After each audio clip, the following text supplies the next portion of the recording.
अभी मैंने तुम लोगों को क्वेश्चन नंबर 1 बताया है और मैंने कहा कि भाई 2 3 4 5 खुद से बना के देखो, और तुम लोगों ने शायद बनाया भी होगा। खैर कोई बात नहीं, नहीं बनाया तो मैं फिर से अब बताता हूँ। ठीक है, जैसा क्वेश्चन नंबर 1 का तरीका था बनाने का, सेम टू सेम तरीका इस सब का होगा। ठीक है, अब करने का क्या है कि ये सब तो तुम लोगों के लिए ईजी लग सकता है, लेकिन जैसे रूट का नंबर आता है कि तुम लोग सीधे छोड़ करके भाग जाते हो, डर जाते हो, है ना। तो अब क्या करना है, इसको देख के डरना नहीं है। मैं यही क्वेश्चन तुम लोगों को बताता हूँ कि कैसे इसको सॉल्व करेंगे। तरीका क्या है, तरीका वही है जो पहले मैंने बताया है। क्या बताया है मैंने? सबसे पहले तो इस क्वेश्चन को यहाँ पे लिख लो। क्वेश्चन क्या, √3x² माइनस 8x प्लस 4√3। ठीक है, हमें क्या करना है, इसका पहले गुणनखंड करना है। क्यों? क्योंकि हमें सबसे पहले निकालना है शून्यांक, और शून्यांक निकालने के लिए हमें क्या करना पड़ेगा, गुणनखंड करना पड़ेगा। जैसे हम लोग इसका गुणनखंड करेंगे फिर उसको क्या करेंगे, 0 के बराबर कर देंगे, और वहाँ से ये x का मान निकलेगा, और x का जो मान होगा वही क्या होगा, वही इसका शून्यक होगा, है कि नहीं है। तो दो तरीका मैंने बताया। क्या बताया कि एक तो भाई वैल्यू पुट करते चलो x का 1 2 3 4 5, और दूसरा क्या है, गुणनखंड कर लो। तो गुणनखंड करो, आसान है। गुणनखंड करने के मैंने क्या कहा था कि पहले पद को तीसरे पद से गुणा कर लो। तो जब आप पहले पद को तीसरे पद से गुणा करोगे, मतलब √3x² को जब 4√3 से गुणा करोगे, तब इसका जो प्रोडक्ट आएगा वो आ जाएगा 3 चौका 12x² आ जाएगा। कितना आ जाएगा, 12x² आ जाएगा। अब मैंने क्या कहा था कि आपने जो गुणनफल निकाला उस गुणनफल को दो भागों में बांट दो, गुणनफल को, प्रोडक्ट को इस तरह से बांटना ताकि आपको बीच वाला टर्म मिल जाए। बीच वाला कितना है, -8x है कि नहीं है। और देखो तो क्वेश्चन नंबर 1 जैसा ही तो ये है, बीच में भी तो 8 था ना, और यहाँ भी 8 दिख रहा है। तो मतलब ये हुआ कि 12 को आप 6 और 2 में बांट दो, 6 गुना 2 कर दो। जब 6 गुना 2 करोगे तो 6 गुना 12 हो जाएगा, और फिर 6 + 2 8 हो जाएगा। लेकिन क्या चाहिए, +8 चाहिए, -8 चाहिए, -8 चाहिए। तो मतलब +6 नहीं चाहिए आपको, क्या चाहिए, -6 और -2 चाहिए। ये दोनों मिलकर कितना हो जाएगा, -8 हो जाएगा। और फिर क्या करना है, दोनों में x लगा दो।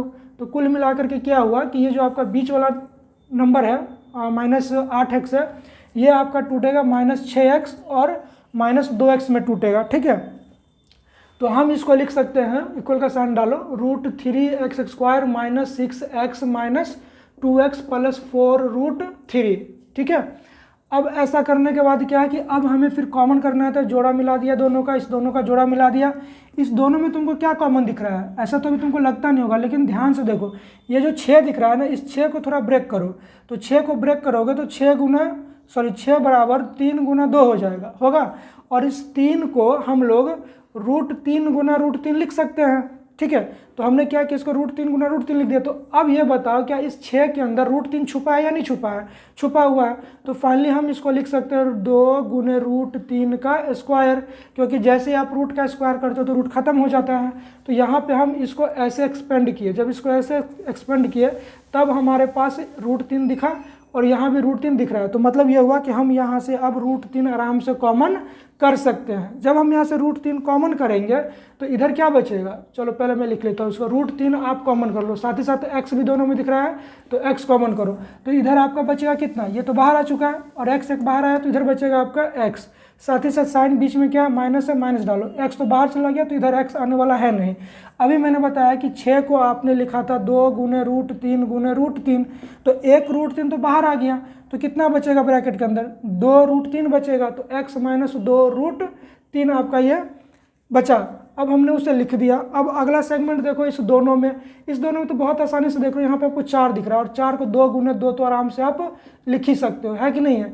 बीच में माइनस साइन है। अब देखो यहाँ पे x धनात्मक है, तो इसका अर्थ ये हुआ कि इस वाले भाग में भी x का मान क्या आएगा, धनात्मक आएगा।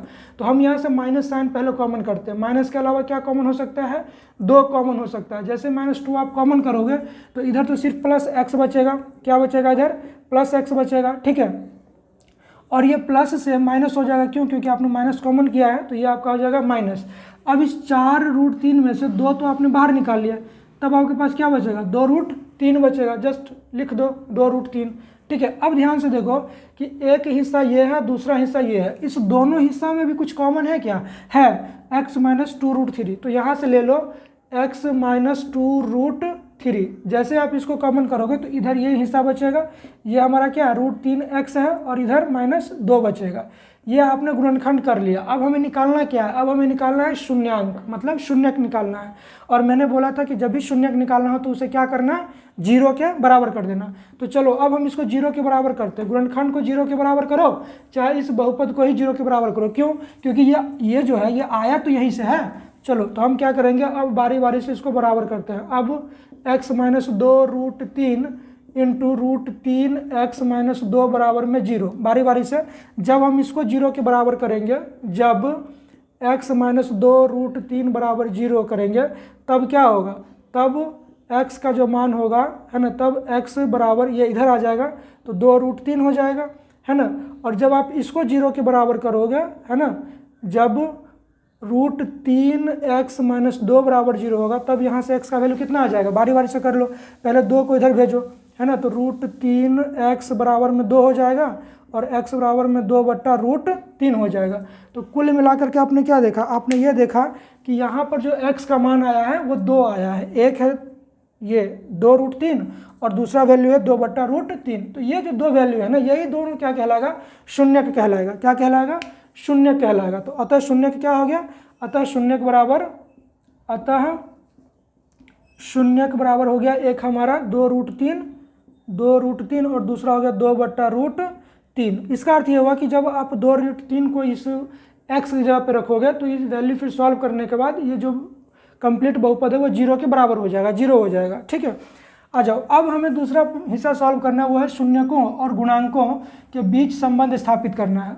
अभी मैंने बताया था थोड़ा पहले कि अगर कोई भी बहुपद ax² + bx + c के रूप का होगा तो उसके जो शून्यक है उसका जो सम होता है वो -b/a होता है। ठीक है, तो यहाँ पर भी हमें उसी चीज़ को ध्यान रखना है। देखो अब तुम जा कहाँ रहे हो, क्या कर रहे हो, ये तुमको पता होना चाहिए ना।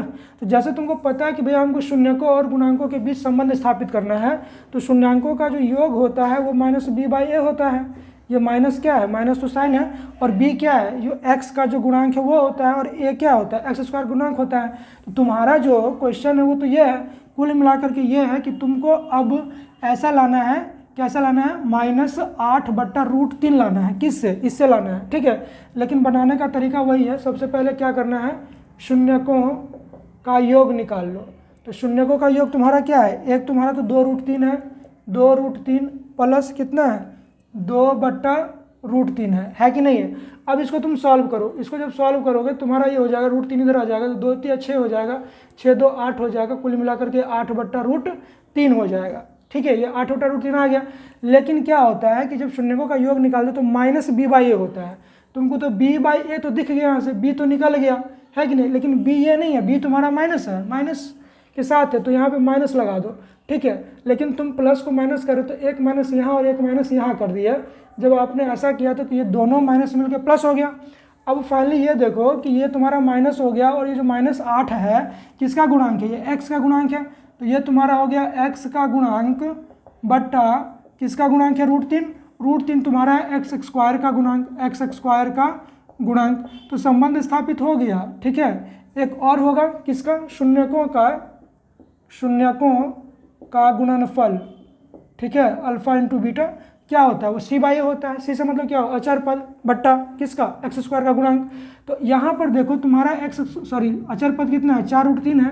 ठीक है, और तुम्हारा जो चर पद है वो कितना है, √3 है। लेकिन तुमने जो शून्यक निकाला है, एक शून्यक तो तुम्हारा ये है 2/√3 है, गुने दूसरा क्या है, 2 √3 है, 2 √3 है। अब पहले इसको सिंप्लीफाई करो, जब सॉल्व करो तो ये √3 कट जाएगा, 2 × 2 कितना होगा, 4 होगा। ठीक है, तो आपको तो मिल गया 4। ठीक है, अब हम क्या करें, अगर इसको √3 से गुना कर दे और नीचे भी √3 से फिर भाग कर दे तो फिर कट के कितना होगा, 4 ही बचेगा ना। चलो अब ऐसा हो गया। अब यहाँ से तुम देखो ये 4 √3 इस क्वेश्चन से मिलाओ, ये किस पद को इंडिकेट करता है, अचर पद को। तो ये 4 √3 को हम लोग अचर पद लिख सकते हैं, लिख ही सकते हैं अचर पद बट्टा √3 क्या दिख रहा है तुमको, यहाँ पे ये x² का गुणांक दिख रहा है, तो लिख दो x² का गुणांक। तो अब ये बताओ भाई कि ये जो तुम्हारा शून्यकों का योग है और जो x का गुणांक है उसके बीच संबंध स्थापित हुआ कि नहीं हुआ। तो शून्यकों का और गुणांकों का संबंध स्थापित हो गया, अतः सत्यापित हुआ। क्या हो गया, अतः सत्यापित हुआ। ठीक है, तो ये क्वेश्चन नंबर 5 था। बाकी क्वेश्चन नंबर 2, 3, 4 तुम लोग खुद से बनाओगे। ठीक है।